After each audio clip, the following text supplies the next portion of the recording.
சாம்சங்கோட privacy display add பார்த்துருப்பீங்க. ஆரம்பத்தில் நானும் உங்களை மாதிரியே இதுக்கு ப்ரைவசி டெம்பர் கிளாஸே இருக்கே, அதை வாங்கிட்டு போட்டு போயிடலாமே அப்படிங்க தான் நினச்சேன்.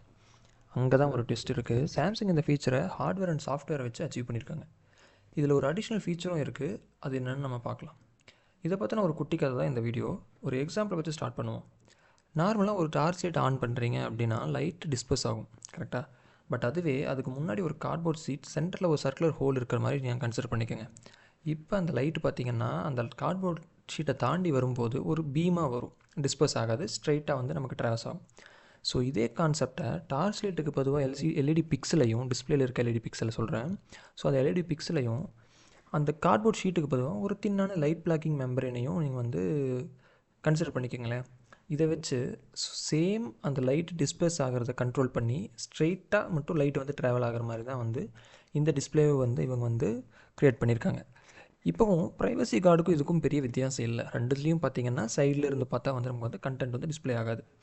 அப்போ என்ன தான் டிஃப்ரென்ஸ்? இதுக்கே வந்து மார்க்கெட்டிங்கில் வந்து இவ்வளோ பண்ணணும் அப்படின்னு பார்த்தீங்கன்னா, ஒரு டிஸ்பிளேல இருக்க எல்லா பிக்சல் மேலேயும் இந்த பிளாக் மேட்ரிக்ஸ் மெம்பரேனை வந்து ப்ளேஸ் பண்ணாமல், பிளாக் மேட்ரிக்ஸ் மெம்பரேன் நான் சொல்கிறது வந்து அந்த ஃபில்டர் தான் வந்து நான் சொல்கிறேன்.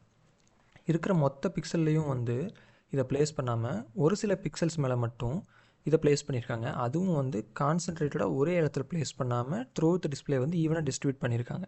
ஸோ ஒரு பிக்சல் மேலே வந்து இந்த மேட்ரிக்ஸ் இருக்குது அப்படின்னா பக்கத்தில் வந்து பார்த்திங்கன்னா ரெகுலர் மேட்ரிக்ஸ் இருக்கும், ஃபில்டர் இல்லாமல். ஸோ இந்த மாதிரி தான் வந்து அவங்க வந்து ப்ளேஸ் பண்ணியிருக்காங்க.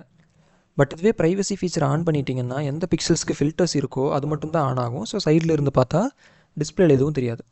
இந்த ஃபில்டர்ஸ் இருக்கிற பிக்சல்ஸை மட்டும் ஆன் பண்ணுறதுலையே நம்ம செலக்டடாக டிஸ்பிளேல ஒரு ஏரியாவில் இருக்க பிக்சல்ஸை மட்டும் ஆன் பண்ணும்போது அந்த ஒரு பார்ட் ஆஃப் த டிஸ்பிளேல மட்டும் சைடில் இருந்து பார்த்தா டிஸ்பிளே வந்து கண்டென்ட் வந்து எதுவும் விசிபிளாக இருக்காது. மற்ற இடத்துல வந்து ரெகுலர் பிக்சலையும் நீங்கள் ஆன் பண்ணி வைக்கிறீங்கன்னு வைங்க.